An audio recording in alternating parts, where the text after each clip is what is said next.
دوستو کیا آپ جانتے ہیں کہ پاکستان کرکٹ بورڈ نے 2-3 ماہ بعد ہونے والی ایشین گیم 2026 کے لیے ایک انتہائی خطرناک اور نوجوان کھلاڑیوں پر مشتمل T20 اسکواڈ کا اعلان کر دیا ہے۔ لیکن یاد رکھیں، یہ ایشین گیم آخر ہے کیا یہ ون ڈے میں ہوتا ہے یا T20 میں؟ اس میں کتنی ٹیمیں کھیلیں گی اور پاکستان کا سفر کہاں سے شروع ہوگا؟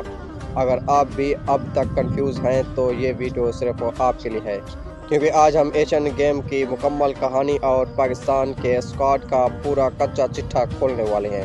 دوستو، ایشین گیم کو آسان لفظوں میں ایشیا کا اولمپکس کہا جاتا ہے۔ یہ ہر 4 سال بعد آتا ہے۔ اس میں صرف کرکٹ نہیں بلکہ درجنوں دوسرے کھیل بھی کھیلے جاتے ہیں، لیکن کرکٹ فینس کے لیے سب سے بڑی خوشخبری یہ ہے کہ اس میں کرکٹ کا مقابلہ صرف اور صرف T20 فارمیٹ میں ہوتا ہے، ون ڈے میں نہیں۔ انٹرنیشنل کرکٹ کونسل ICC کے قوانین کے مطابق تمام میچوں کو باقاعدہ انٹرنیشنل میچ کا درجہ حاصل ہوتا ہے۔